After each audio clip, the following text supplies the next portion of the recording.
a quick silent prayer.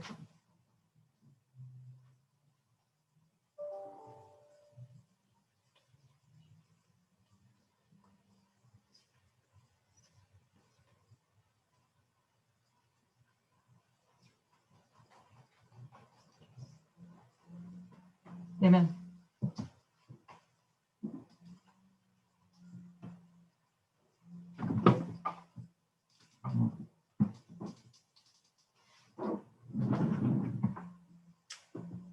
Okay, everybody can hear me okay? Yes. Yes. Yes. Last week we finished off here on around slide number 46 or 47 in there somewhere. But we wound up having changed things around a little bit on Wednesday. So we went ahead and finished this part. It was an answer to a question that somebody had asked. So it was kind of separate from the study and added into that study. So we went through it. So it is recorded to go through slide by slide, and everybody does have the notes, but we're just going to do a quick review on it because we weren't sure, we may not have time to finish to go on with the next, or to be able to complete all the way through the next study. So to try to keep us on schedule the best we can. But anyways, so it's just going to be a quick review. The question had to do with how do we know that Christ could have come and the evidence that Christ could have come. So she goes through, Elder Tess goes through the compare and contrasting of ancient Israel and modern Israel, and the three histories here of ancient Israel. The history of coming out of Egypt and coming to the Apis bull, which we've, some of us will, I think we've all heard the studies on it before, but it's been being brought up in the recent studies as well. Then the history of Babylon, and then the history of Rome, knowing that there's a history of failure, and then success. And then the history of modern Israel, beginning with the Millerites, and then the 1888 history and the 144,000, again, a failure, and success. So here's some of the quotes that were put into this to show these histories and how we would know that Christ could have come or would have come. In 1868, which is after 1863 here when the chiastic structure ends, there's a quote, in Evangelism 694, paragraph 2, it's also in Testimonies, volume 2, deferred in mercy. The long night of gloom is trying, but the morning is deferred in mercy. Because if the master should come, so many would be found unready. God's unwillingness to have his people perish has been the reason of so long delay. So she says that in 1868, so we know that there was a delay. And then in 1856, we see that there's three groups that are mentioned here. A conference was held at Battle Creek in May 1856, but we were yet to pass through another severe trial. At the conference, a very solemn vision was given me. I saw that some of those present would be food for worms, some subjects for the 7 last plagues, and some would be translated to heaven at the second coming of Christ without seeing death. So in 1856, she's showing this sequence here in these three groups. Some were going to go to their grave, some were going to go through the plagues, and then some would see the second coming. And that was in 1856. Then in 1900 and also 1903, in reference to the 1888 history, the work might have been done had the purpose of God been carried out by his people in giving to the world the message of mercy.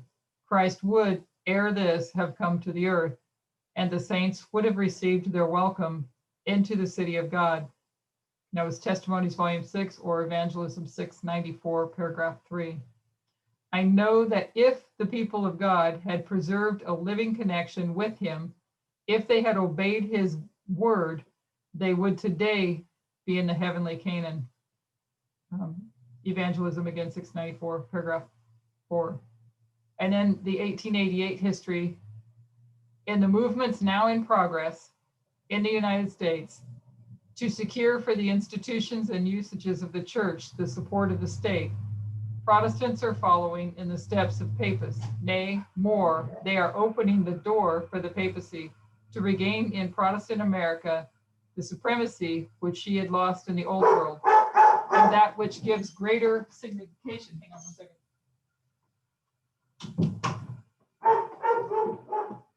And that which gives greater significance to this movement is the fact that the principal object contemplated is the enforcement of Sunday observance, a custom which originated with Rome and which she claims as the sign of her authority. It is the spirit of the papacy, the spirit of conformity to worldly customs, the veneration for human traditions above the commandments of God that is permeating the Protestant churches and leading them on to do the same work of Sunday exaltation, which the papacy has done before them. So James White also sees in the history, in the early history, that slavery would continue till the end of all earthly governments. We know that the issue was slavery, and we're going to talk a little bit about that in the next study that we're going to do, that we're going to move on to. That slavery was the sin of Babylon in that history. And then in the 1888 history is that quote we just read, that the Sunday law was the issue. And those were movements that were now in progress, movements that Elder Tess lays out that are not in progress today, and showing that the reason that Christ did not come was the failure of God's people. And so when you compare and contrast, God's people were not ready. We did not see the cataclysmic external events. The Millerites failed. In the Omega, the 144,000 movement is succeeding. Trump, the dictatorship, nationalism around the world, cataclysmic events are happening. The great controversy comes to a point of conflict. Internal, God's people are succeeding. The external, cataclysmic events are succeeding. After the cross, the priests do not understand the nature of the kingdom, and a right understanding will give us the ability to know our work. So that's a summary of what was on those slides that we had gone through on Wednesday night. And like I said, that you guys have the notes if you want to go through, and you have the file itself. And then if you wanted to go back and watch, it was about 30, I think it took us about 30 minutes to go through the slides. But I was just concerned about carrying over and not being able to finish up. So anyway, so does anybody have any questions or comments on that brief review?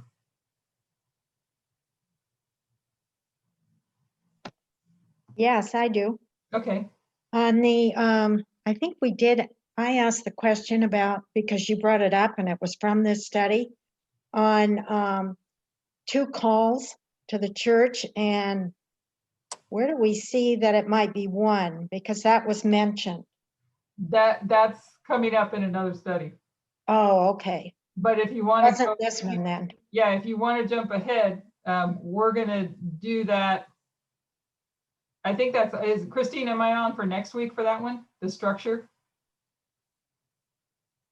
Or is it the following week? I don't remember. I think it's next week. I think it's next week we'll go through that.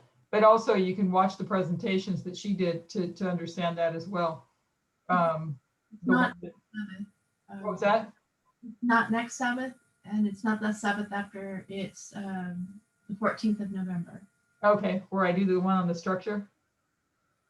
Yes, structure of our alpha is on November 14th. Okay, and then you can go back. You can go to the Midnight Watch channel as well and watch them, and she goes through that.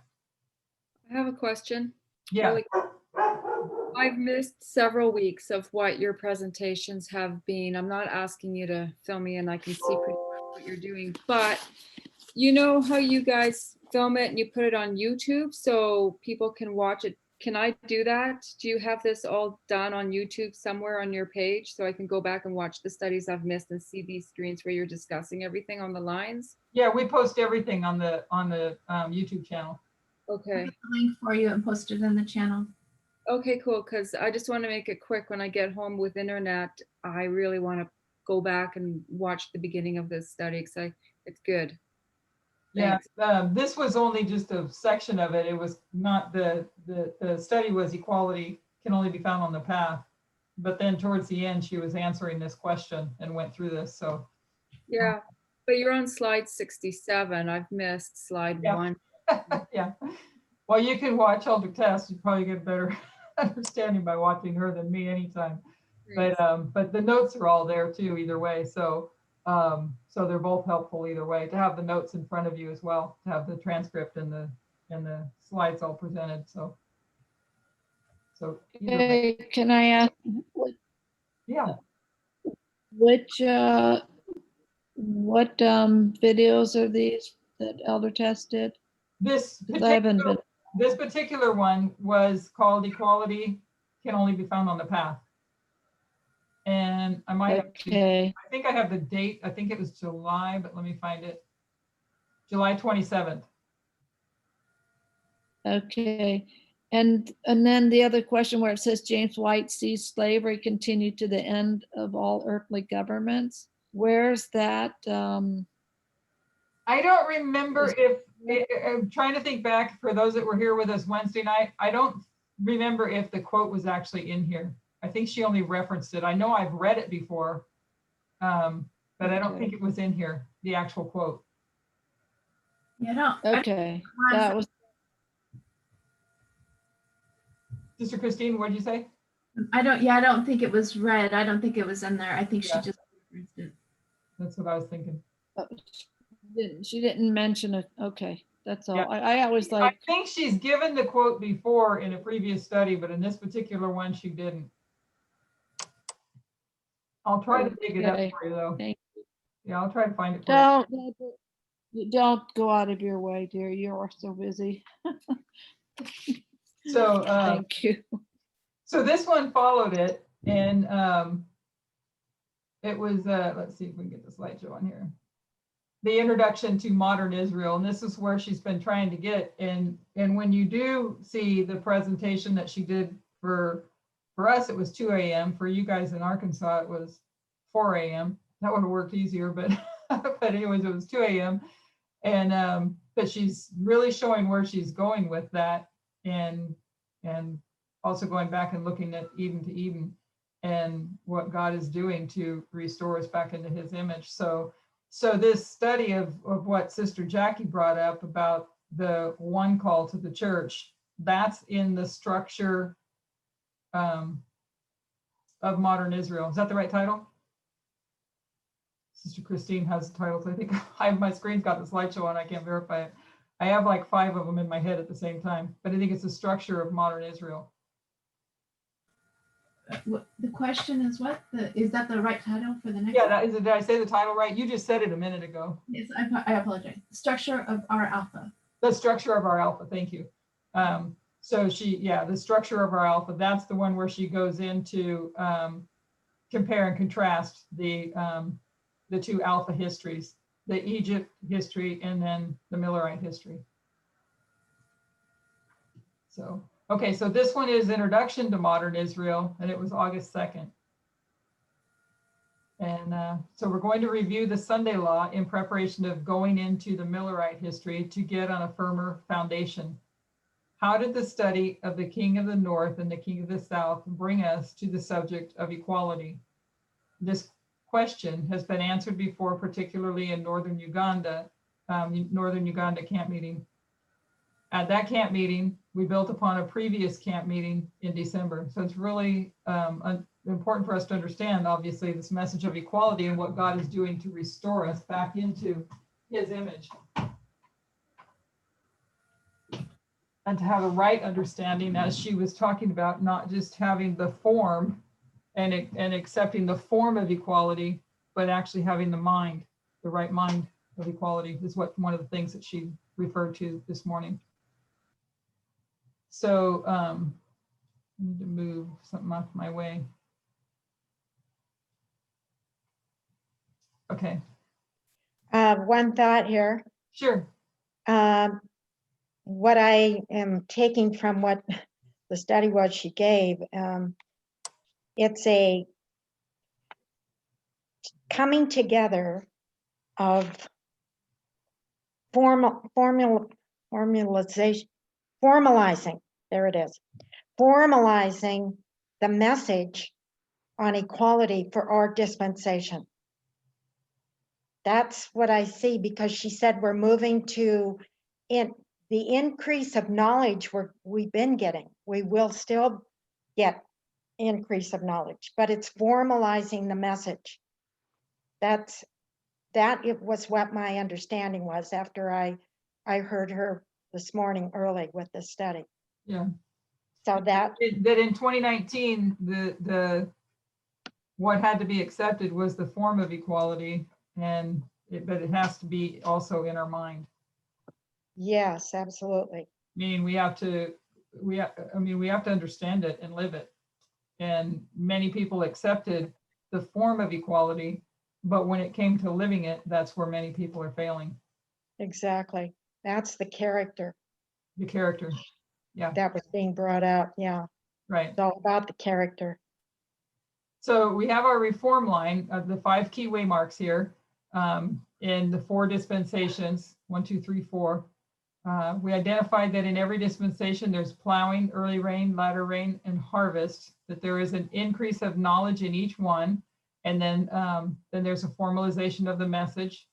And then in December 2018, that study was titled Boston, Concord, and Exeter. So we saw that there was a Boston, Concord, and Exeter, Boston, Concord, and Exeter. And then there would be the test here at the end of each one. So 4 dispensations, 1, 2, 3, 4, a specific testing message for each one of those dispensations. The message starts off with line upon line here, and then moves to Daniel 11, verse 40, which gives us 1989. So reform lines were the first thing given to this movement. Everything else is built upon that one core subject. This developed into Daniel 11, verse 40. Our understanding of that gave us 1989. Next, we go to the early rain dispensation for the priests, and the increase of knowledge was the 2520. So that's in this history here in the early rain. People fight against it, the 2520, and its core understanding in the late 2000s was that the 2520 is a time prophecy understood by William Miller that brings us to 1798 and 1844, a time prophecy fulfilled 160 to 180 years ago.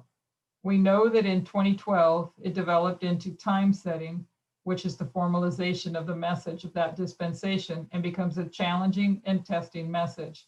So we saw the Boston, Concord, and Exeter, and then a testing, it was a testing message, so then came to a test. So this was the increase of knowledge, and then it eventually led to time setting, which was the formalization of the message.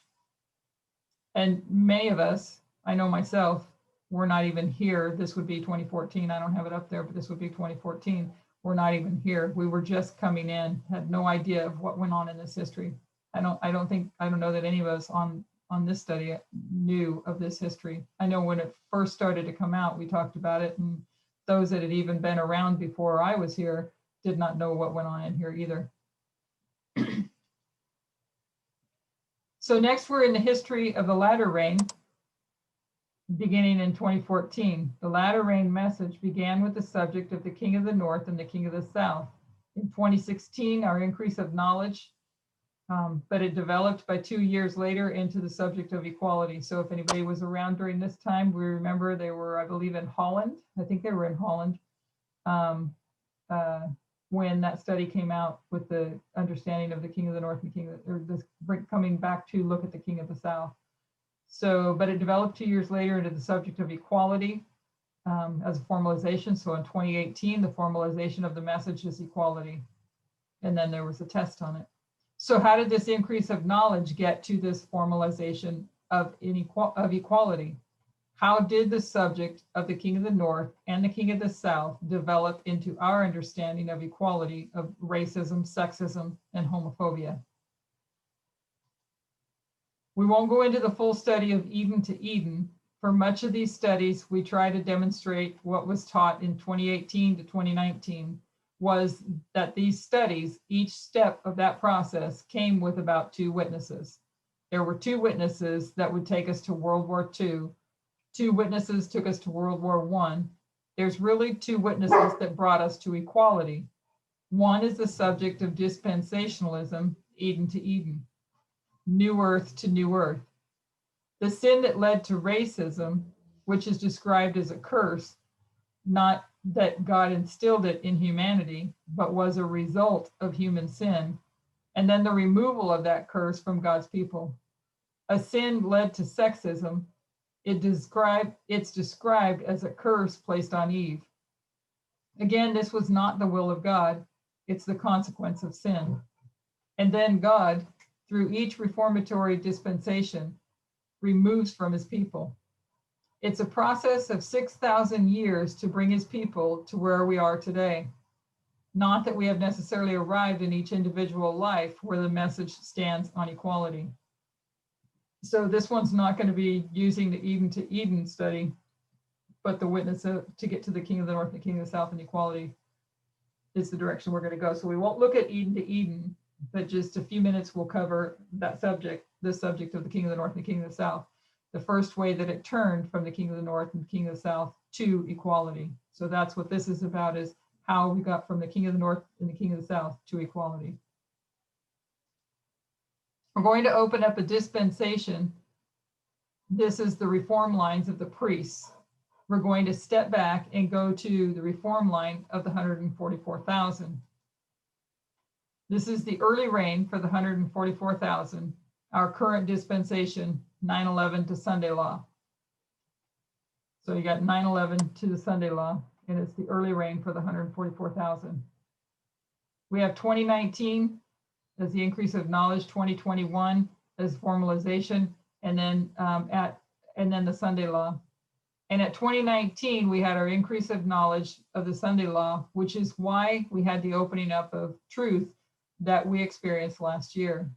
So for the 144,000, an increase of knowledge is at 2019 and will reach to 2021 in the formalization of the message. We're heading towards the formalization, which will bring us to the test at the Sunday law.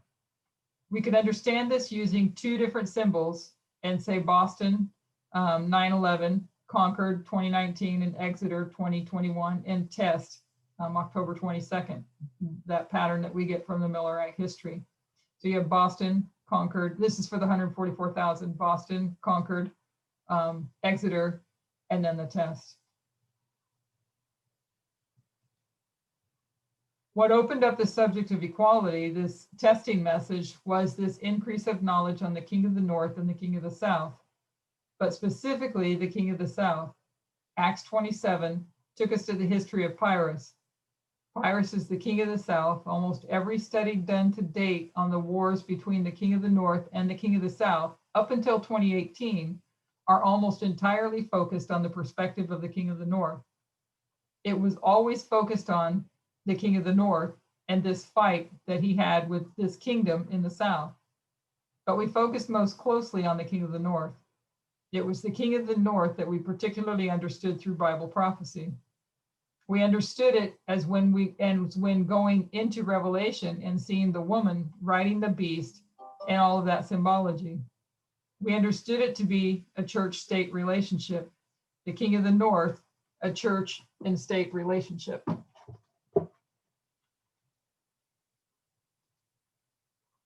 The way we came to understand that was through understanding that the King of the North and the King of the South are polar opposites. We went into the model of geography. We talked about the North Pole and the South Pole, how they are identical in some respects and opposite in others. We did a compare and contrast, which fits really well with the model of geography and the North Pole and the South Pole.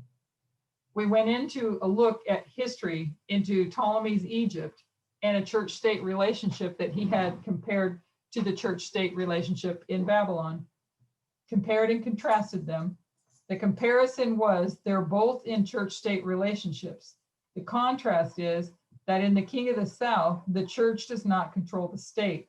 The state controls the church. So we saw using the North Pole and the South Pole and seeing these polar opposites that they're similar, that they're both church and state, but where the king of the north is church over state, the king of the south is state over church. To make a modern day application, Trump came to power.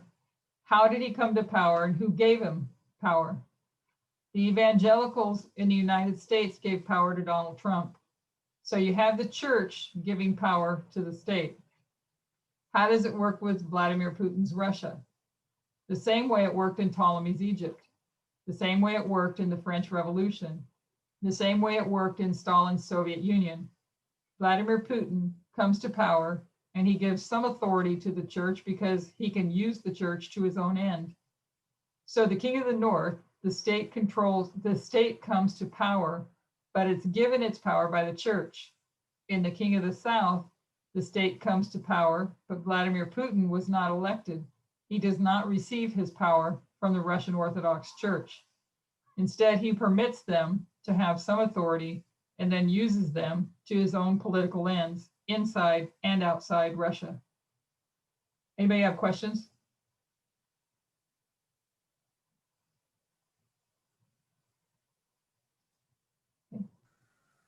No questions in the chat. Okay.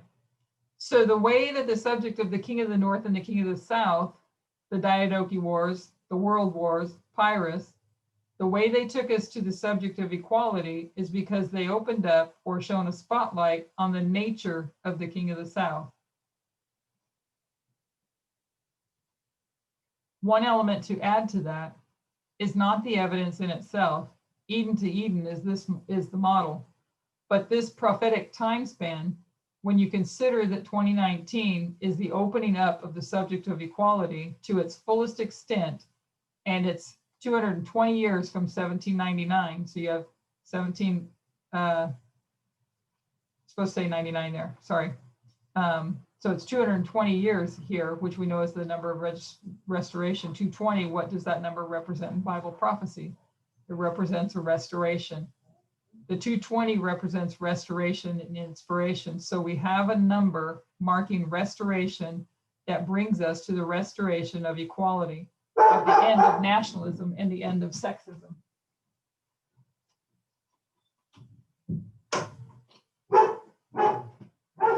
Sorry, guys. So what does this 220 restoration bring us back to? I'm sorry, back on the other page, what was it supposed to say? You said 99? Yeah, it's right on the next page. Okay, great, thank you. Yeah, right here, 1799. I probably made the mistake and went back and corrected it, but missed one, is what I think. We'll see. So what does this 220 restoration bring us back to? In 1799, where is Napoleon? And we went through those studies as well on Napoleon's expedition. In 1798, he goes to Egypt. He wages war with Egypt in the south and Turkey in the north. But when he goes to Egypt, he brings a team of scientists with him. And in 1799, what did the scientists discover in Rosetta? And that's when they discovered here the Rosetta Stone. What does the Rosetta Stone enable people to do for the first time in history? It enables them to unlock the language of Egypt, to unlock the hieroglyphics. When they find that Rosetta Stone, the way it's written in multiple languages helps them to decode hieroglyphics. So in 1799, they're given the keys to understanding the language of Egypt. 220 years later, what we unlock is the nature of Egypt. This is the 220 of restoration. It takes us from unlocking the language of Egypt in 1799 to unlocking the nature of Egypt in 2019, Egypt being the king of the south. Egypt in both histories can be marked as the king of the south. So that's the 220 of restoration. Without going into detail, we discussed the model of the polar opposites, and we touched on, but did not study the history of dispensations, Eden to Eden. And that was another study. I think somebody did the notes on that study as well. So we just wanted to revisit that and answer the question on the start of the king of the north and the king of the south, and how that increase of knowledge developed into the study of equality, the formalization in that history. And it was this model that came first, understanding the polar opposites. It was later that the other evidences were added on top of this first witness. So does anybody have any questions on that? Equality and the King of the North and the King of the South? We can see that, I, go ahead. Huh? I don't get it still. You don't get it still? Yeah, I just to be my brain.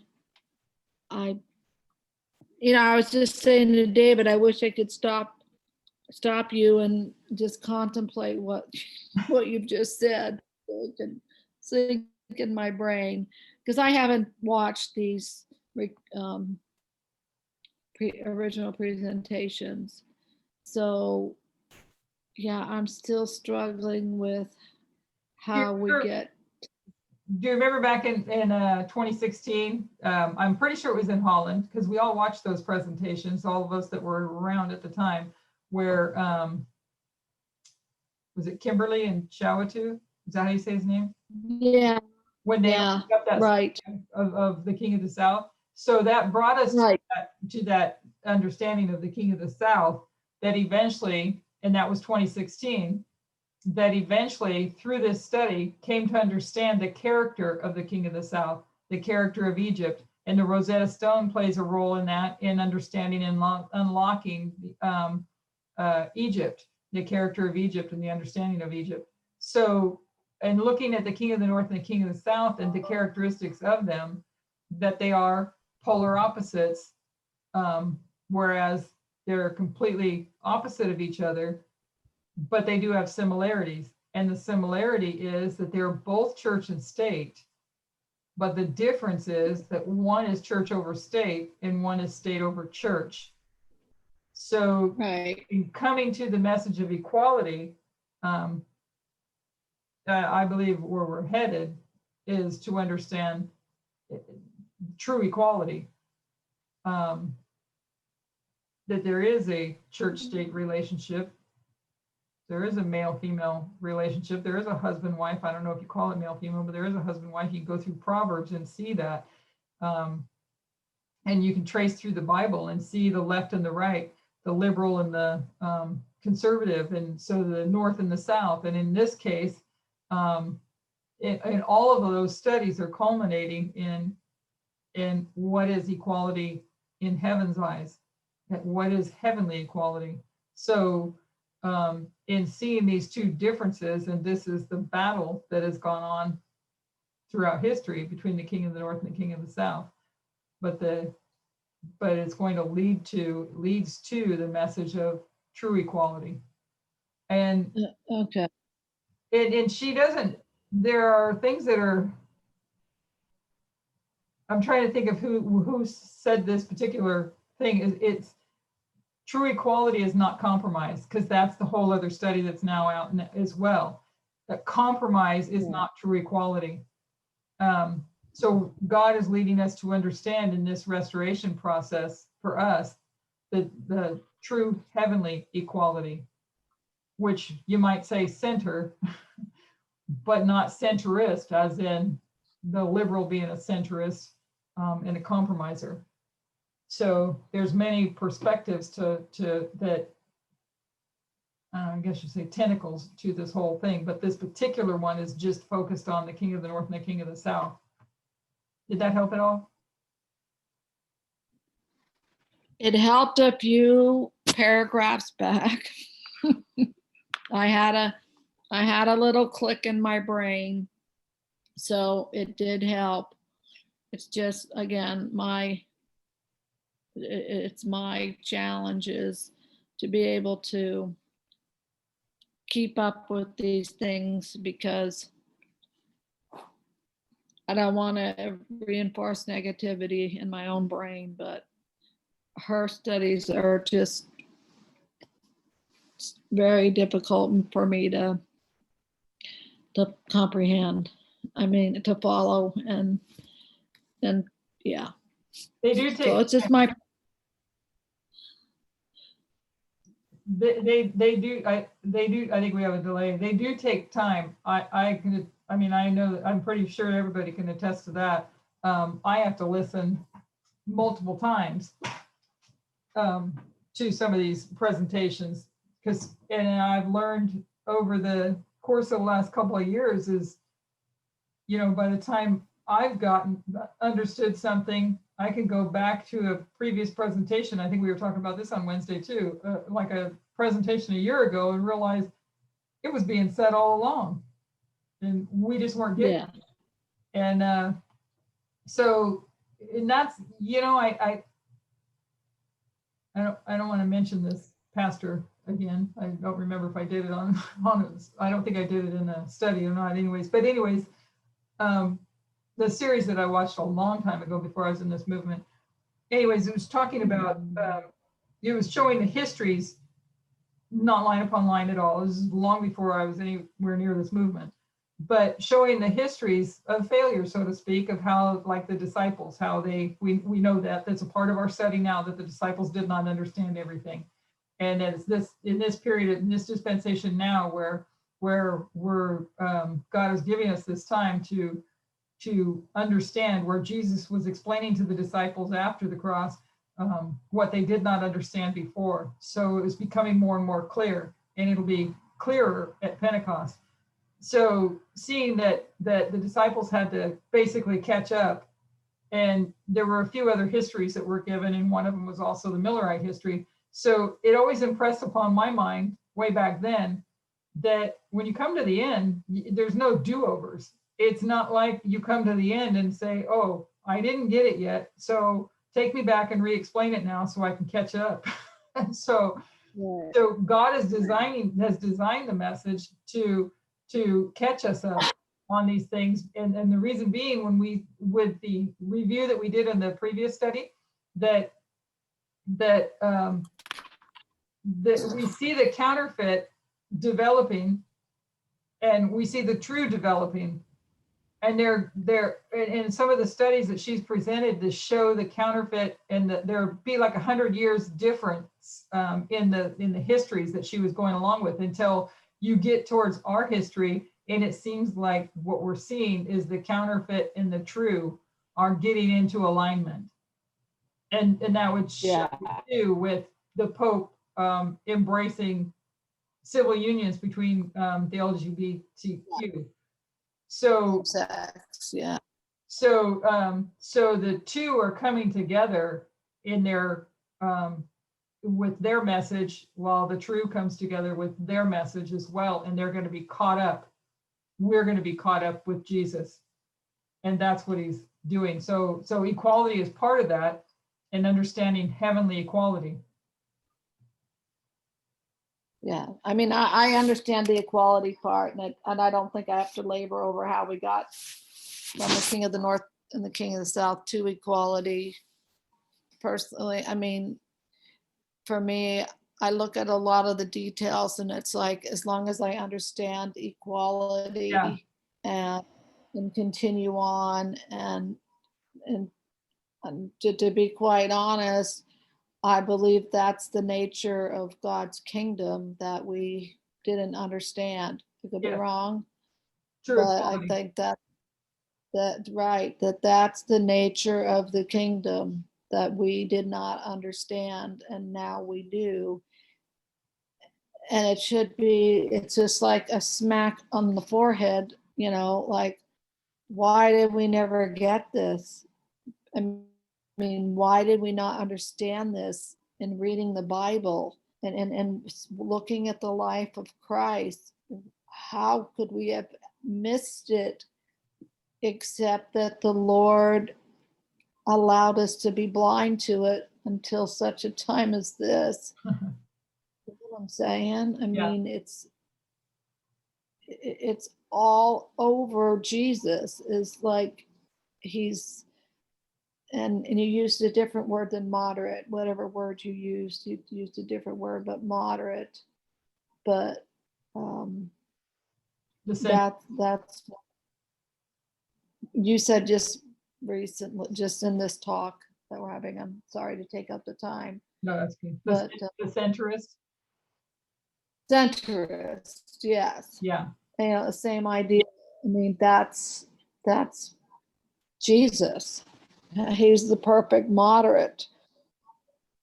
Maybe I'm wrong in using that term and describing him, but perfectly in the middle of liberal and conservative.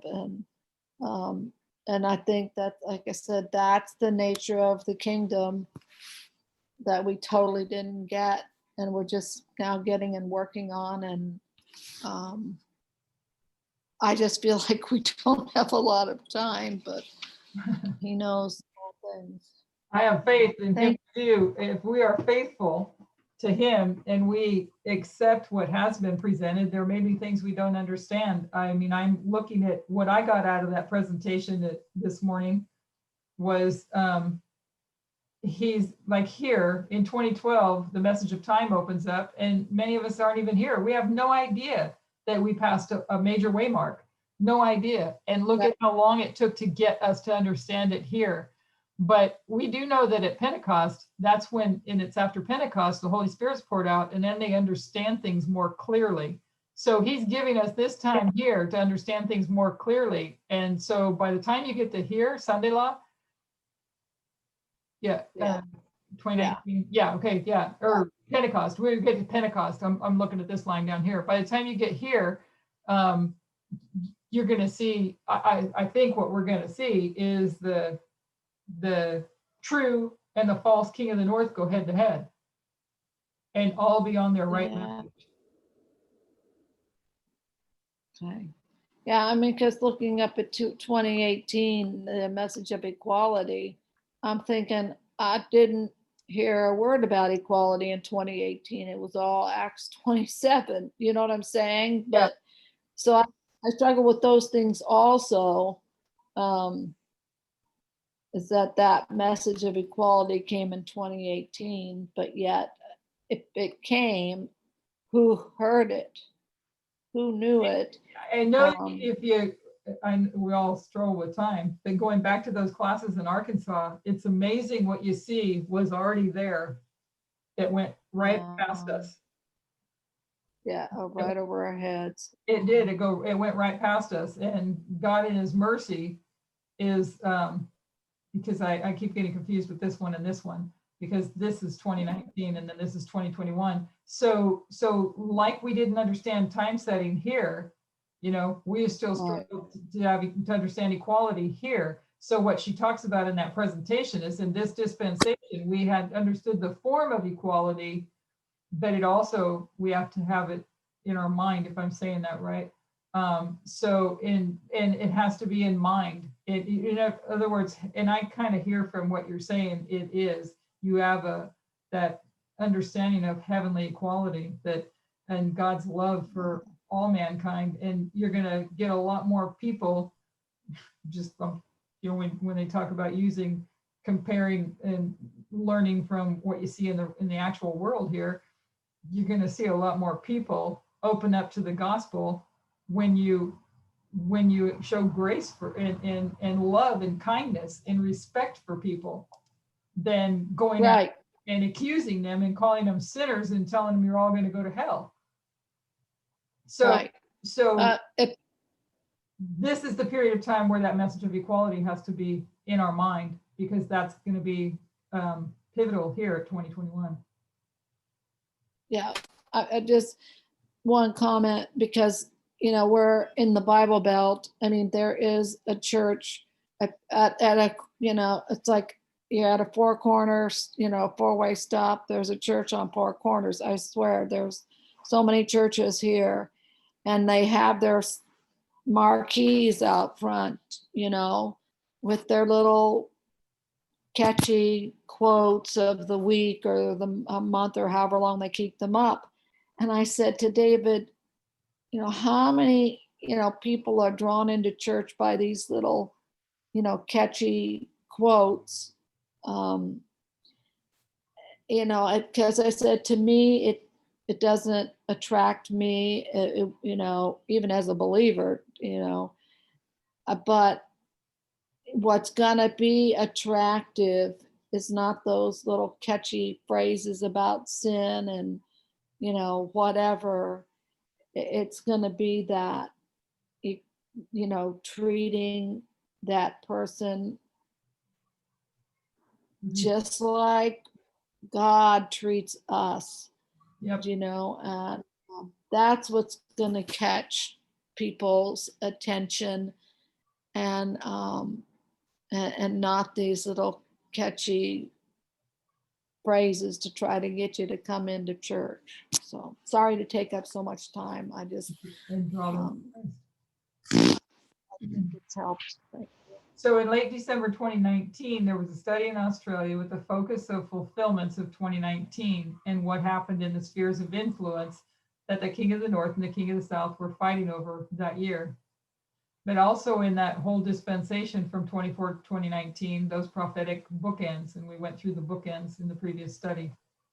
The reason that history was reviewed was because we need to remember what message we've been building upon. There was explanation of 2019, but then particularly in Uganda, we turned our attention to the end of ancient Israel.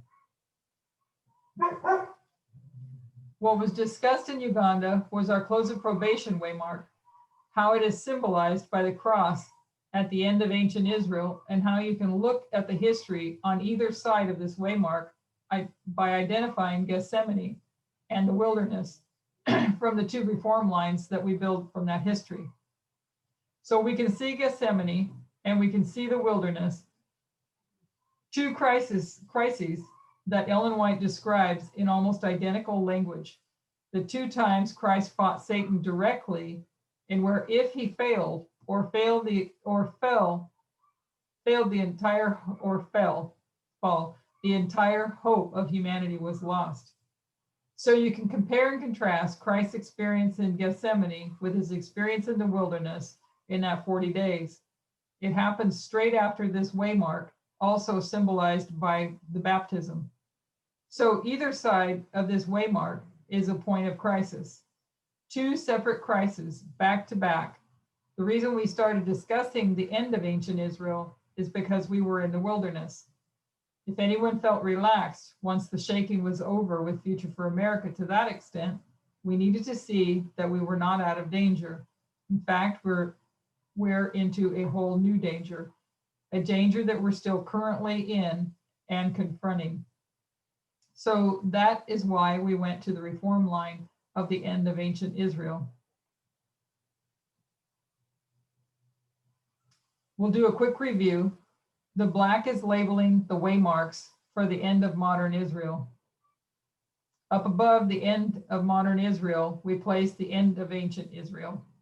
This is where we particularly labored over the early months of this year to become established in the minds of the movement, identifying that the time of the end was 4 BC, 1989, time of the end, 4 BC, with the birth of John the Baptist.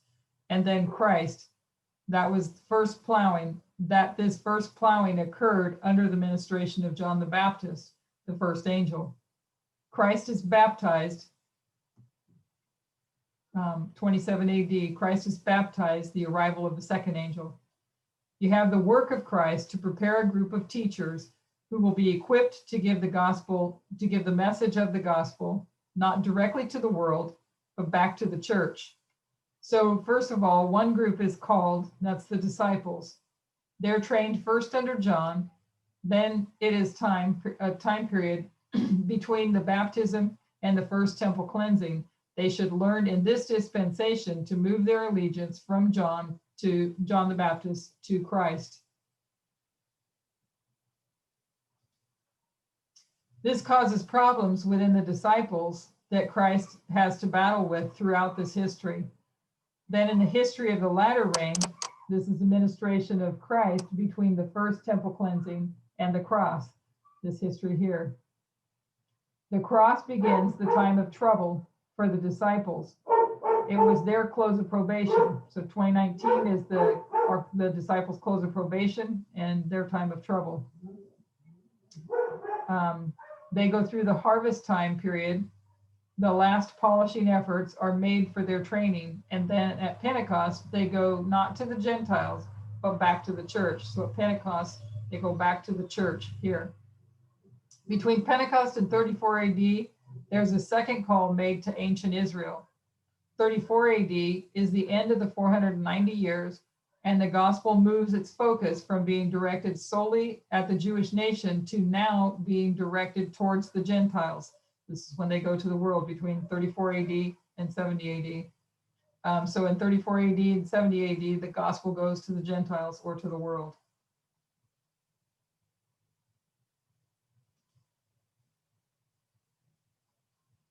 My little mark I forgot to remove. But that would tell you if you wanted to go back to that video where we were at. 70 AD marks that close of probation where you have John the Revelator. He's one of the original disciples who was trained under Christ. And in this history, after 70 AD, you have a death decree. That's we're up in here, 70 AD. You have a death decree, and they try to kill him, but he doesn't die. That's when they put him in a pot of boiling oil.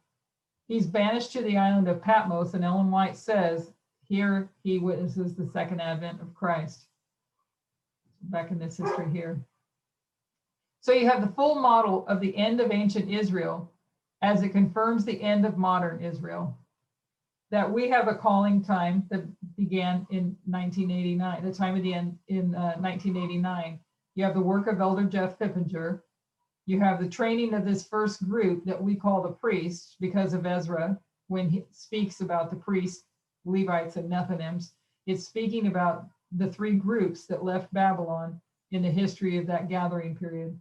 So you have the red is all the line of Christ, the end of ancient Israel, and the black here is the history of the 144,000, the plowing, former rain, latter rain, and harvest. And then you have the breakdown of the disciples, and going back to the church, and then going to the Gentiles. 70 AD marks the end of that close of probation where you have John the Revelator. I think we finished that one. Yeah, we've got a duplicate in here, sorry. So there were the priests and the Levites, two calls for those of the Jewish nation to leave Babylon. This is the time of Babylon. Then for the Nethinims, for the world. And we know that we go to the world with the gospel at the Sunday law, with the Sunday law lining up with 34 AD. You've got 34 AD, 34 AD, 34 AD all the way down. So we go to the world here at 34 AD. So we have two calls for the church, a call here and a call here for the church. One for, and then one for the Gentiles or for the world. So you have priests, Levites, and Nethinims. You can see that through their calling out of the idolatry of Babylon, and they're being called out of the idolatry of Rome. We discussed what that looks like when we spoke of the Apis bull and that subject that we've been discussing over the last couple of months. We want to see and have that in our minds and draw it out for ourselves wherever possible. So that study of the Apis bull is very important in linking to the idolatry of today, but also having the right understanding of idolatry. We want to have that in our minds. That was the focus over the last schools and camp meetings, because we need to see where we are on the reform line and how we essentially go from the pot into the fire, if you could put it that way. That whatever shaking and trouble we face towards the end of the last dispensation with social conservatism, that was here in this dispensation, we face at the beginning of this dispensation with moral liberalism, which is what we've been seeing, people choosing false freedom, choosing liberalism. And it's typified in that history by the experience of Gethsemane and then the temptations in the wilderness. Two different time periods where there is a great test placed upon the movement. And so we have a test here and a test here, social conservatism and moral liberalism. That has been covered in some detail, and it will be covered again. But what we have done since then is moved from the history of the end of ancient Israel into the history of the beginning of modern Israel. We discussed that before, that God is opening up these reform lines in order. The reform lines given to us in 1989, ancient and modern, Our focus was on the omega, these reform lines here. Our focus was on the omega of ancient. This is the line that we just went through. It gives us, and it's a history of success. It gives us the model of Gethsemane and the wilderness. It gives us the model of the three groups called, and then the 144,000. It's the omega of modern Israel, a history of success, and then a history of success. So both of the omega histories, the omega history of ancient Israel and the omega history of modern Israel, is a line of success. And we see that in looking at what we were looking at in the previous study with the history of coming out of Egypt, and then we're going to go into that more. And if anybody watches the other presentations that Elder Testa, if you see those sooner, on the structure of our omega, where we see that laid out. So what we've turned our attention to since these meetings back in Australia is this history, the alpha of modern Israel. Because with modern Israel, the end is typified by the beginning. We need to continue to move forward into an understanding of the alpha of modern Israel, the Millerite time period, 1798, where Adventism began. How Adventism began will explain to us how Adventism ends, making note for the difference between a history of success and a history of failure. In discussing this history, it becomes very important then for us to understand why that actually is a reform line to begin with. To understand that it's a history of failure, what are we saying when we're saying it's a history of failure? What we're essentially saying is something was meant to happen and it failed to happen. And what failed to happen was the second advent of Christ, that he was to come back in the Millerite time period, but he didn't because of the failure of his own people. The question that was asked, how do you know he was meant to come back in that history, is absolutely crucial to understanding that this is an alpha history, that it is a reform line, and that it can typify the end. And that's what we briefly reviewed just prior to starting this file here. We briefly reviewed that. And if you either watch it with Elder Tessa's presentation or just go watch the 30 minutes that we did on Wednesday night. But also you can go back and read the notes, because the note is just a transcript of what she said. But also to understand the difference between failure and success, to understand that it was a history of failure in the first place. Again, this is another subject we've gone over before, but people still have questions in their mind. This will not be a full presentation upon it, but we do want to review what we have understood before. So in this study, there's a lot of review to build upon and more thorough look at Millerite history. So in a previous lesson, that was the one that we did last Sabbath, the portion that we went through many of the quotes, life sketches in early writings and evangelism. Now we're going into later history. We're going into a different time period, and then the Great Controversy. We know the dates for that, 1884, 1888, and 1911 version.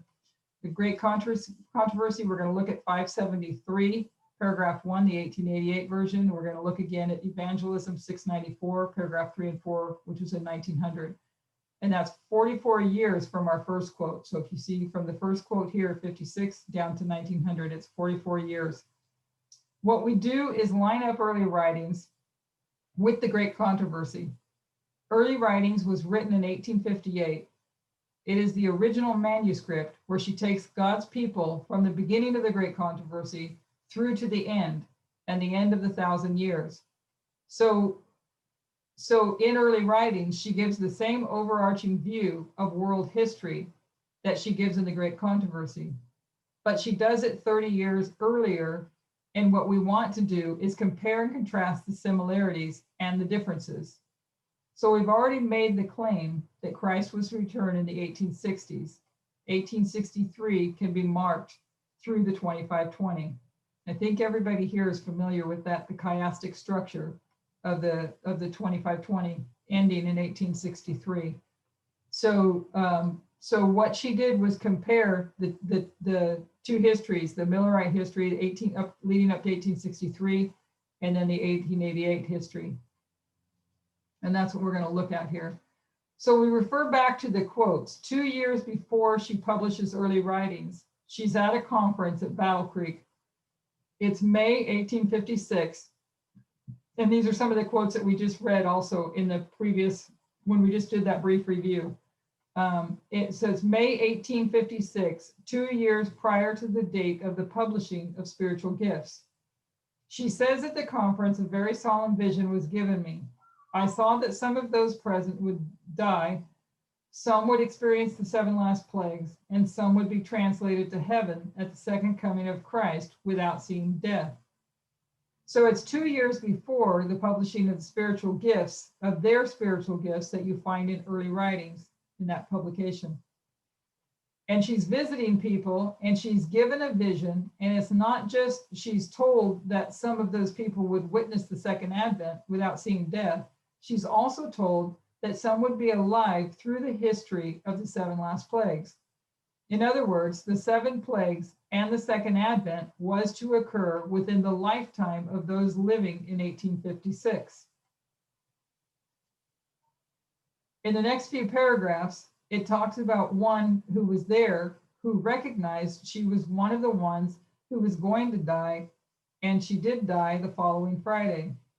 So she was going to die. She had a tumor that ruptured internally.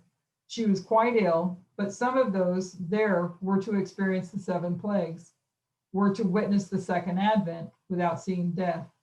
So the context of that is it's written in 1856 in a time period where Ellen White is preparing people for the imminent, in their lifetime, return of Christ.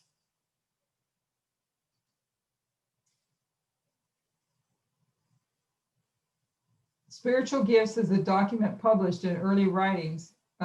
It's a document, early writings is a document that is tailored for those people, for that hoped for plan for the end of the world where Christ would have returned in their lifetime. That's how we approach spiritual gifts. Did everybody follow what she's saying here? I don't. I'm questioning the paragraph you just read first. This one, who was the she that was sick and died? That's not Sister White, is it? Because no, it's not Sister White. It's just where she was in 1856 in this vision that she had that some were going to die and be worms in the ground. Some were going to go through the plagues, and some were going to be alive to see the second advent. And this particular, she doesn't mention who she was. I don't know if you can go back into those writings. It's in the previous study though, but I don't know if you can go back to those writings if it says, if she said it was just a sister. I don't know if she names the person, but it was a person that recognized because she had a tumor and that she recognized she was not going to live to see Christ. She was going to be one of the ones as worms, food for worms in the ground, is what she was mentioning there. Is this time period still to come for us, like at Jacob's time of trouble? That's what she's laying out here, is what early writings was meant for them in that dispensation. Okay. And then we're going to see great controversy. And then you'll see it as we progress through the slides. Okay, thanks.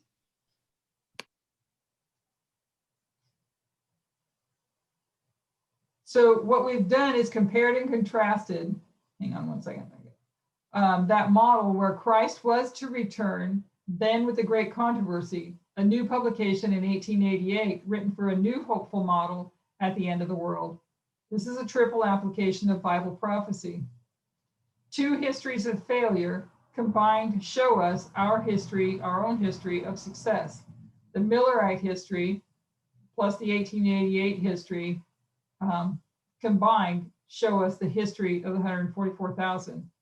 And the Millerite history, the writings given to them were the writings of early writings or spiritual gifts, which was in early writings. And then we'll look at the 1888 history. Christ should have returned in the Millerite history. That becomes clear, not just from the quote of 1856 and her vision at that conference, but from the entire structure of spiritual gifts that was written to prepare people.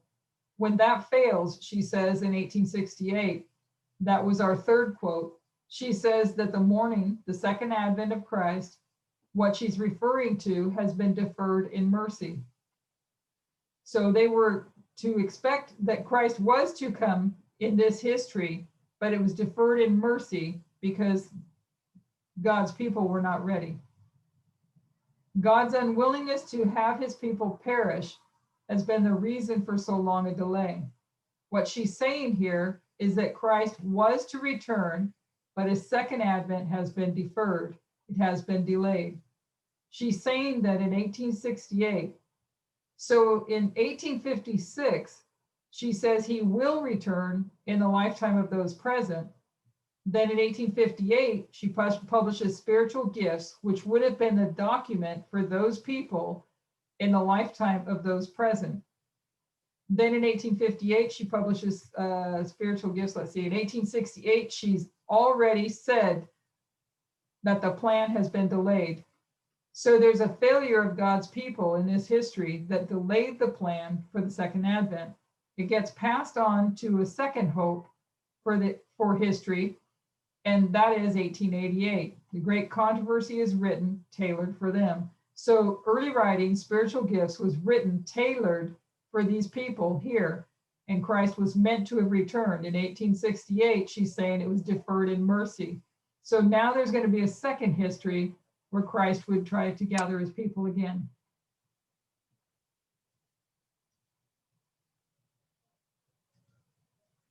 We've lined up the chapter titles in Spiritual Gifts with the chapter titles found in the Great Controversy.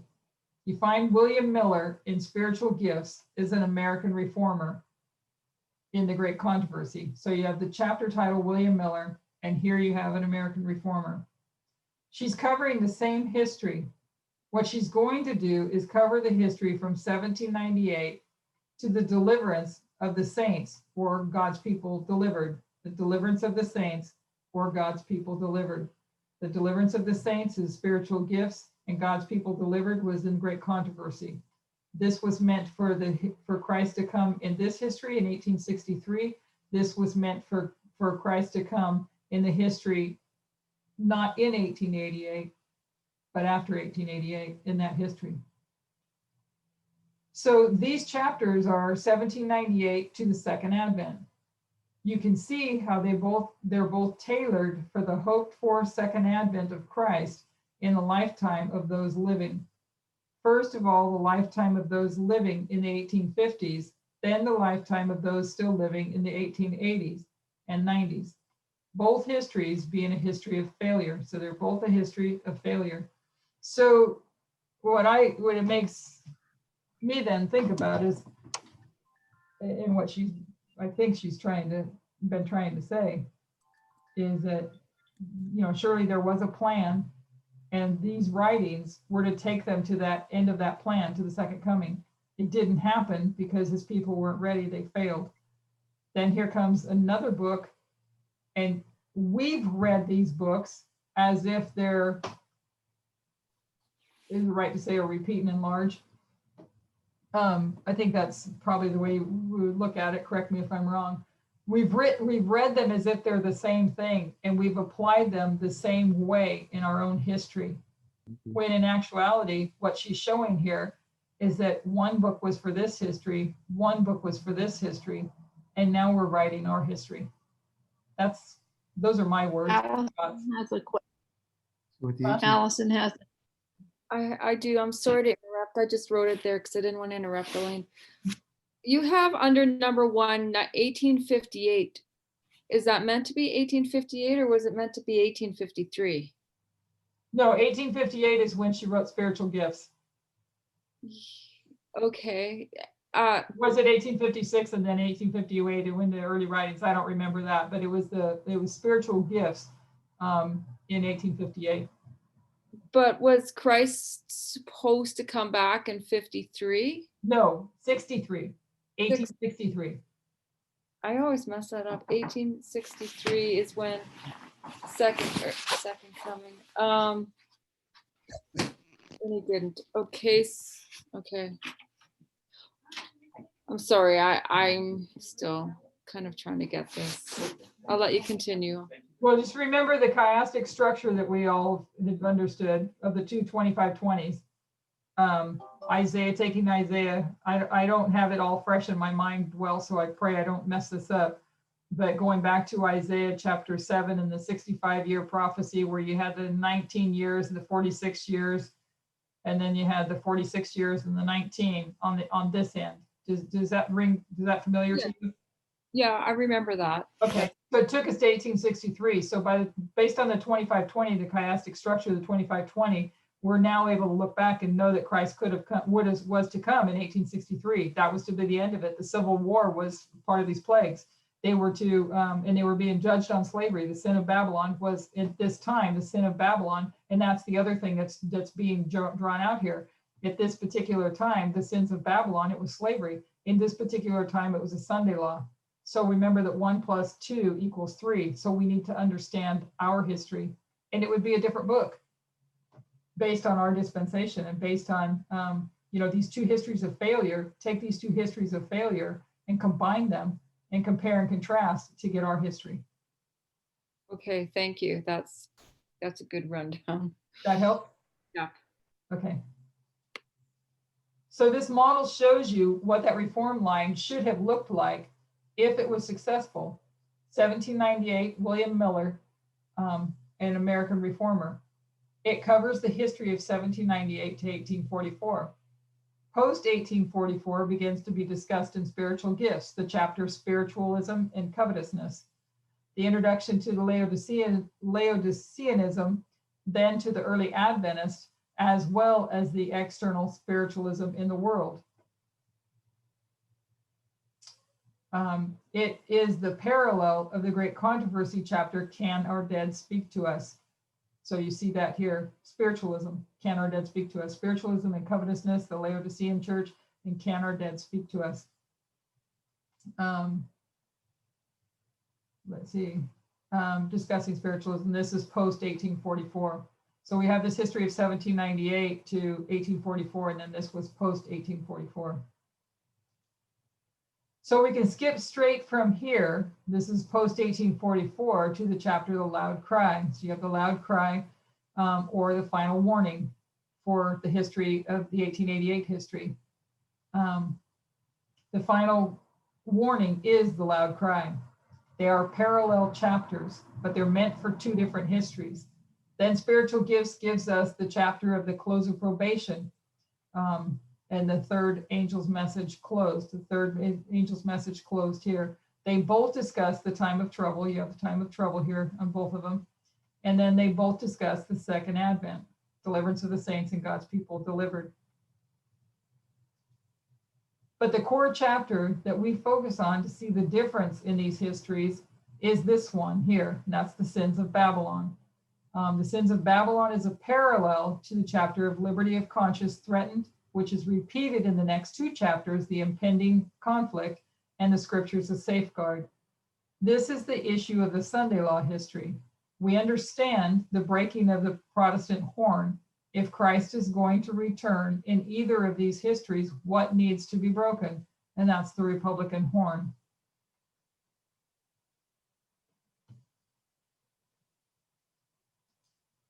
It was the Republican horn in the history of the slavery. When you're looking at slavery here. Anyways, I'm going to hold that thought. So there needs to be actions by the United States that breaks that Republican horn. Here in the Great Controversy chapters, we're so familiar with them, Adventists who don't understand or accept 1989, the beginning of this third and final history, the history of the 144,000, that last hook they have to hang their faith on is 1888. So they go back to the Great Controversy and they read this version to understand the history of the Sunday law. So Adventists are reading this history and they're taking this history and putting it here to say that there's going to be a Sunday law. And you should no more refer to that version than you should refer to this version. Both must be looked upon as histories of failure, where God has given his people, despite what he sees, the message they need to say, I will return in your history, but that is a conditional prophecy. They had to be prepared for him. They had to do the work. Both times, Millerite history and the 1888 history, it's God's people that failed both times. There was a delay out of mercy. So this was written for those in that history. This was written for those in that history. And we take this one plus this one, compare and contrast to see our own history and to learn our future. And you should know more, refer to that version. I got a couple of duplicates. We might get through this. Go ahead, Sister Allie. Okay, I'm sorry. Henry has a question. Yeah. When we're dealing with a Republican horn breaking, now you mentioned there that the Republican horn needs to be broken in both periods, the 1853 and 1888, or did they actually, was the Republican horn broken in both periods, or how does that actually look? I mean, I'm not quite. You know what? I don't have the answer to that, because I know that she is now saying, as I don't know if it's because light has increased. I mean, that may be it. But that when you look at the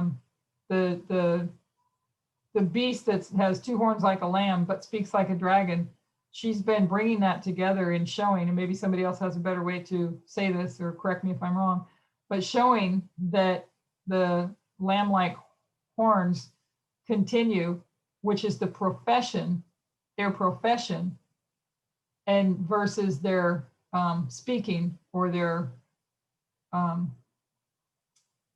profession and speaking. What's the other word she used? Somebody remember that? I don't think it was speaking. It might have been speaking. It's their actions. Practice. Practice, thank you. I knew there was a word she used, thank you. So their profession is that lamb-like beast, those two horns. What their practice is to speak like a dragon. So I don't know if you take those two failures to bring it into, if that's the way to describe it. I don't want to say more than I understand at this time, because yeah, she has said that. She just said it in this one.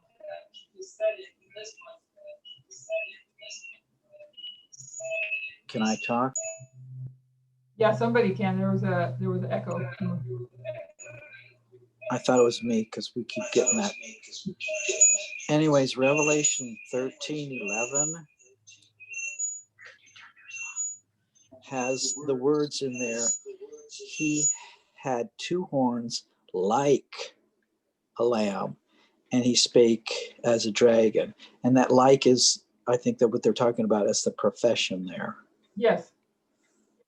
Correct. We always have, Thing.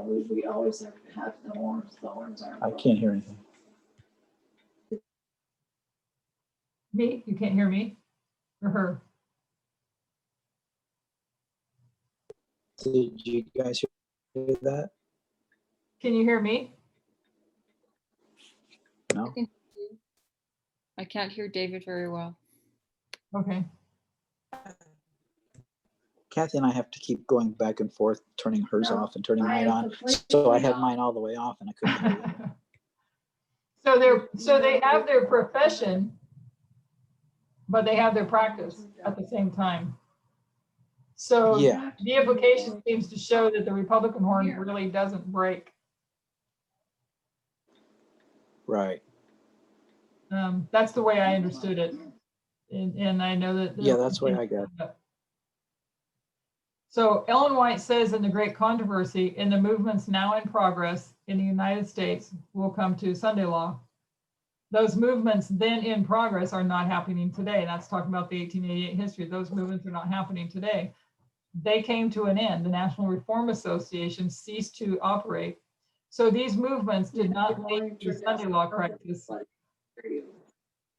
Even though you unmuted. Is that me echoing again? No, they don't have their mic off is all, but I think they turned it off. You're good. Okay. Let's see.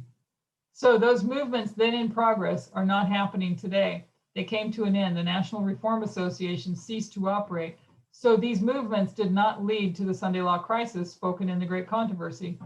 And by 1900, she's already said in Evangelism 694 that if God's people had been faithful ere this, Christ would have returned.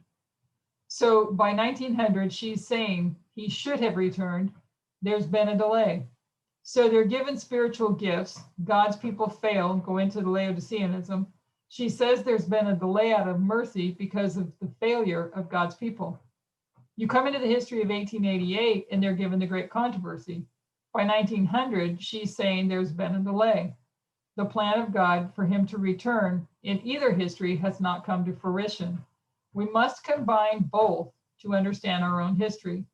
So when we go back and we look at the history of the Millerites and we focus on 1798 to 1863, what we're doing is looking at the failed Alpha history of modern Israel. It's a triple application. You take spiritual gifts, that plan, plus the Great Controversy history, that plan, to understand our own history of the 144,000. 1 plus 2 equals the third. That's why you don't have a detailed description of the third woe in the book of Revelation. The first woe plus the second woe explains to us the third woe. That's just a quick look on how we understand the Sunday law today. If we want to know what that waymark is, we have to take both histories and apply parable methodology. Understanding that chapter, the sins of Babylon, is just as much telling us about the waymark of breaking the Republican horn. That 34 AD Sunday law waymark is as is any chapter in the Great Controversy. Then once we explain that, we go into detail about what that chapter of early writings, its spiritual gifts, the sins of Babylon, teaches. That entire chapter is explaining the sin of the United States. She's referring, when she says Babylon, to the institutions of the United States. She's talking about the sin of the institution of the United States. And what is that? What was the sin of those institutions in the 1850s, particularly marking 1850 itself? It was the sin of slavery. You go through that chapter and it becomes so clear the import she is putting on the issue of slavery. What she is saying, if you go particularly to the end, that the chapter, The Sins of Babylon, its early writings, page 273, it all takes us back full circle to Acts 27. Acts 27 opens up in 2019, opens up 2019 to 2021. The increase of knowledge, the formalization of our understanding of the Sunday law. It shows us the shipwreck, the fall of the institutions of the United States and Adventism. Acts 27 gave us that view of the Sunday law. Then it brought us to 273, which brought us to the King of the North and the King of the South, which brought us to equality, which brought us back around to spiritual gifts, which brought us back to 273, which brings us back to Acts 27. So taking this history plus this history, and it's telling us our own story. So she's mainly focusing or putting an emphasis here on the sins of Babylon, and then the, what were the names of those chapters? Scriptures of Safeguard, I'm forgetting the first one, Liberty of Conscience. So taking those two histories of failure and then applying parable methodology, that we can see the sins of Babylon in our history. The whole study is like a picture-perfect puzzle. It brings us back around with the perfect consistency that God's inspiration always does. We're going to be a little over. Do you guys want to quit or finish?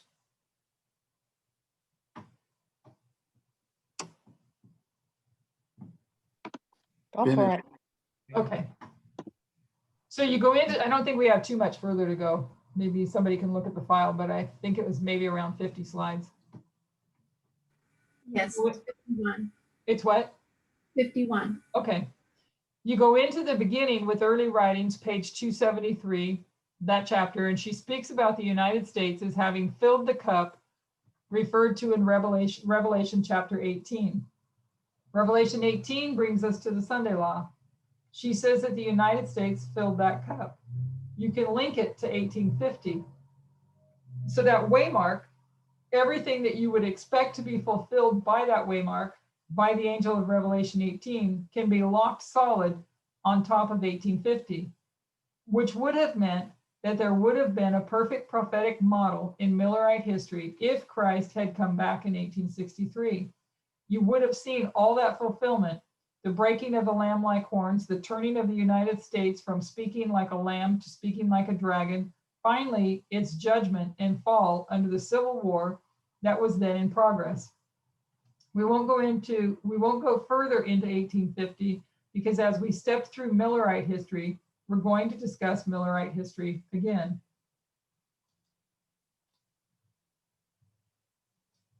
We began to approach this subject of the Alpha of modern Israel pretty much from the beginning of this series, but we didn't really focus intensely on the beginning of just Millerite, just 1798 to 1863.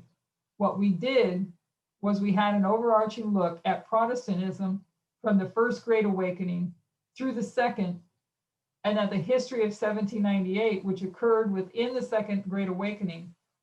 We just want to remember what was discussed there.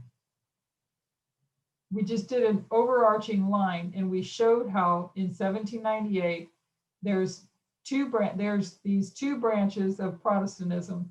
It's a split that developed in Protestantism from early on, particularly you could pin it actually from the First Great Awakening between those who were wishing to, as opposed to move forward, taking new light, change some old treasured beliefs, being Protestantism, that there was positives and negatives of that.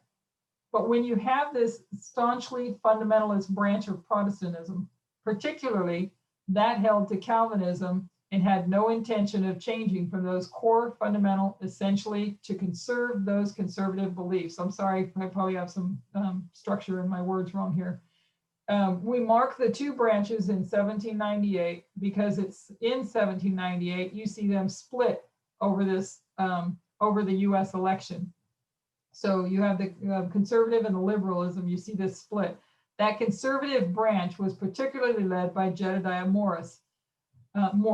Jedediah Morse supported John Adams in his reelection. But then you had this liberal branch that didn't support John Adams, and they were supporting who? The liberal branch was supporting Thomas Jefferson. Thomas Jefferson is the one that gives us the phrase, the wall of separation between church and state. So you have the conservatives supporting Jedediah Morse, and you have the liberals supporting Thomas Jefferson.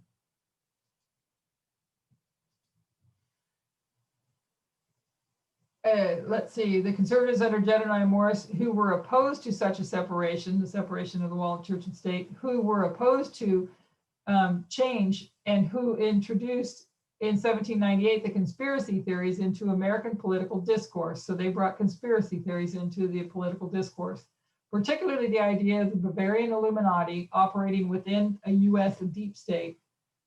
We spent presentation after presentation showing how that conservative Protestant model, using conspiracy theories, opposed to globalism that's heavily nationalistic, that believes in deep state and satanic cults, how that became absorbed into Adventism.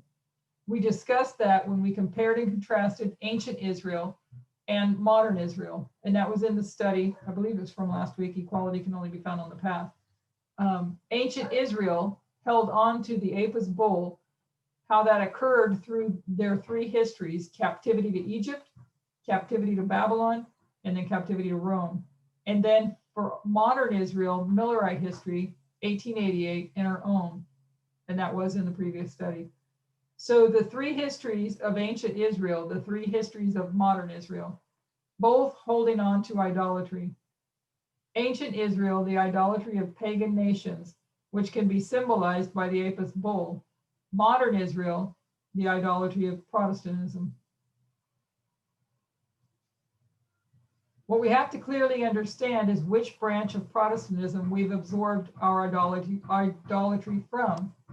Is it the idolatry of this socially liberal Protestantism that is not opposed to globalism, that is not opposed to globalism, that is not nationalistic? Or is it this socially conservative branch of Protestantism that absorbs conspiracy theories, uses conspiracy theories to argue and to become involved in US politics that talks of a deep state that forms a church-state union. Which branch of Adventism which branch has Adventism taken in the idolatry of? We showed through working through all that history right down to the woman in the 1860s and 70s, Mary Stuart Relf. Her type of thinking, as it was absorbed into Adventism, particularly finds its greatest revelation, that mindset that was absorbed through conservative Protestantism that is most exhibited in Adventism itself through the type of teaching of Walter Veith, and the penchant that Adventists have for conspiracy theories, for belief in a deep state. We won't review all of that. We're just remembering what we've done in the past. This is all preparation to go back to Millerite history. So you had the liberal side, Thomas Jefferson, and the conservative side, Jedediah Morris, supporting John Adams. You have this side wants church and state, immigration and freedom of the press. You have the enforcement of morality, the strong executive, the monarch, or literal to literal, instead of literal to spiritual, and conspiracy theories. We discussed 1798, 1850, 1888, 1819, 1960s, and then we'll put 2016. We're not trying to be too precise in our dates. What we want to demonstrate is that there are certain points in history that act like a litmus test. They will show you this division clearly between these two split branches of Protestantism.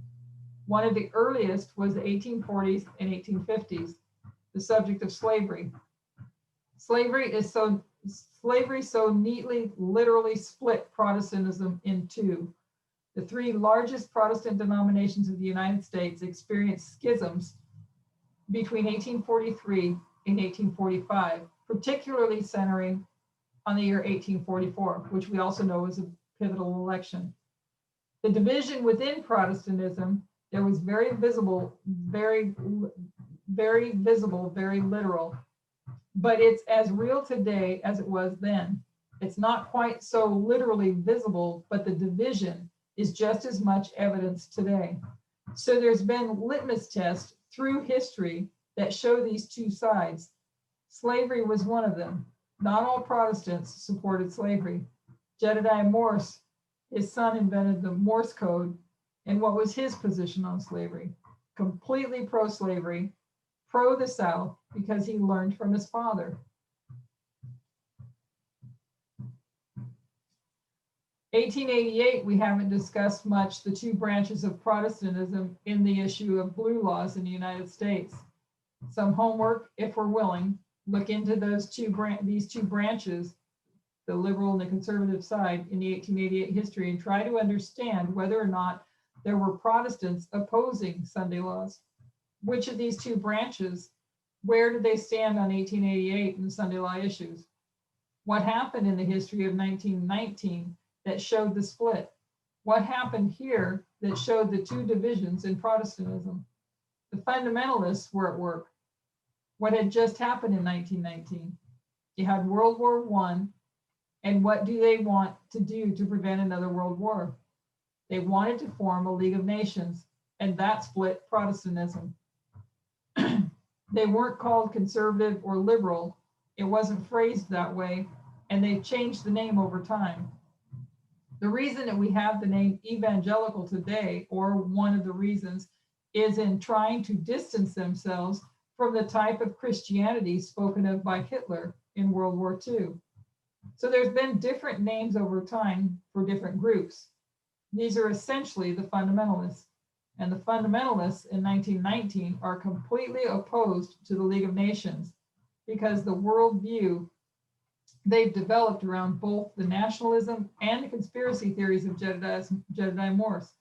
So this was another litmus test, the League of Nations, those who support nationalism and those who were supporting globalism. That was in 1919.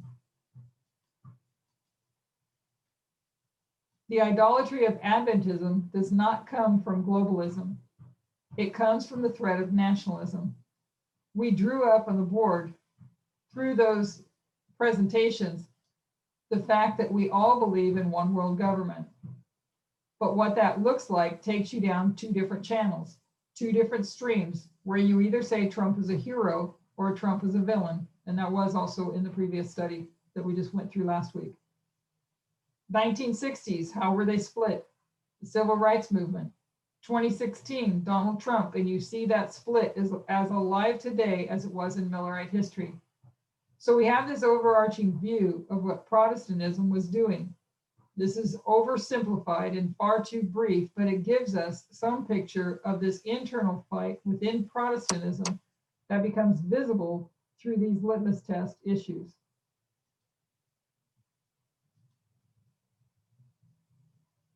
What we want to do is cut our line. We want to cut it at 1863. We want to focus on the alpha history of modern Israel, this history here. In the next presentation, we'll work on constructing that reform line, 1798 to 1863. We want to do that history. We want to do to that history what we have done to the history of to the end of ancient Israel. This picture that we looked at earlier, the end of ancient Israel, we want to do the same thing we did there, the beginning of modern Israel. We want to see both the internal dynamics of that history and also connected to the internal events we want to see, the external events of that reform line. What we've tried to do is review how we've come to how the King of the North and the King of the South developed into equality. Then we went back to review the end of ancient Israel. So it's in our minds, the three groups called, then 144,000. We came back to the question asked about the return of Christ in 1863. We went to spiritual gifts and great controversy to demonstrate that. We reinforced the quotes that those histories that illustrate what the original of God were for the people living then, what was the original plan for God's people then. Then we reviewed how we have gone over what we've been doing up until now in trying to show the experience of Protestantism from pretty much from the time of the end, 1798, from Daniel 11:40, what happens within Protestantism. Or remind us of how that message was developed. How did we say it was developed to understand all these things? This is the circles that she took us on. Acts 27 showed us the break of the fall of the institutions of the United States and Adventism at Sunday law. The shipwreck through the 273, it took us to Pyrrhus, the King of the South, to understanding the world wars, the King of the North and the King of the South. That took us to the next step to understanding equality. Equality took us where? Equality takes us back to the 1850s to spiritual gifts, God's original plan, our alpha history. Spiritual gifts takes us back around to 273, Acts 27, showing us what shipwreck was originally meant to look like. Our focus is to get looking at external and internal events of 1798 to 1863, the alpha history that was meant to witness the second advent of Christ. And that's actually it. This was just a board that I picked up to try to get the two books here. And this is in your notes if you want to review it, because she put on there, and you can see more of this, I believe. No, it was a different study. Okay. But anyway, she goes through on this particular presentation. And this was, Sister Adriana might remember where this came from, because she's the one that I asked for where it was at. It's video. It's hard to find because it's in that France School, the prophets that they had, and the way they put the videos in there was not. Do you remember the title?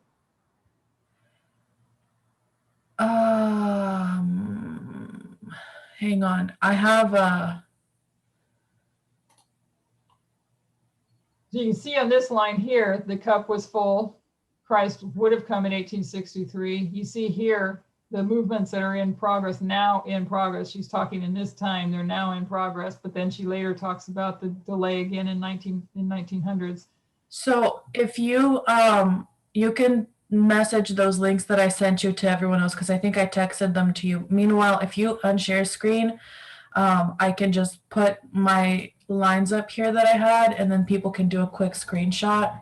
Okay, and Henry has a question. So this is from the presentation I did at the camp meeting. I don't remember. Let me go here. I don't know if this is big enough.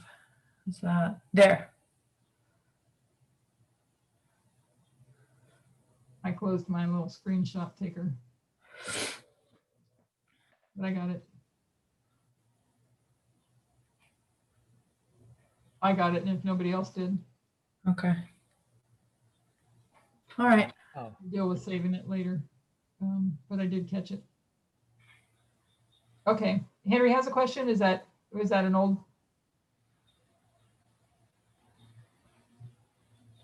That was before? Yeah, that was an old one. Okay. Okay. Any questions or comments? No, but if you did, I tried to get a screenshot, but there's a lot of glare, so. I did get it, so I'll send Okay. it out. I'll send it out. I just want to get us closed up and off to lunch, and I'll do it. Okay. Could you say again what video was this? I'm going to find it in the text messages with Sister Adriana. It was in It was France last year in August or September. I can't remember which ones, but there's like 80 or 90 videos, and they did one playlist. I think it's 80 something, and it's Tess and Parminder in there. And Tess is number 39 and 40, if you can find those. yeah, 39. Sins of Babylon. Yeah. The other one is number 40. You're right. It's 39 and 40. Yep. Thank you. Yeah, in France last year. Okay. So, and if you had any troubles with it, with the study, the notes are really helpful. They really helped me a lot to go back and be able to read and see the screens, you know, to be able to see the board work and the, it's really helpful to go back and review when anytime when do we have time? Whenever we have time. Review, and it helps put these things in place. Because we want to be able to have the right understanding to go to the Levites. Sister Adriana, would you like to close us in prayer? Sure. Dear Heavenly Father, we thank you for that beautiful presentation. We thank you for showing us how everything lines up and helping us to understand the sins of Babylon and helping us understand all the witnesses that we have for our understanding on equality and rights. We thank you, Lord, for this beautiful Sabbath day and for the ability we had to join the France school this morning. And we ask that you continue to bless us throughout the rest of the Sabbath. Help us, Lord, to have a good experience with you. We thank you for everyone who is able to join, and we thank you for all the work you're doing in everyone's life, Lord. We thank you so much for this opportunity to be here and study these truths, and we pray all of this in the Lord Jesus Christ's name. Amen. Amen. Thank you. Uh-huh.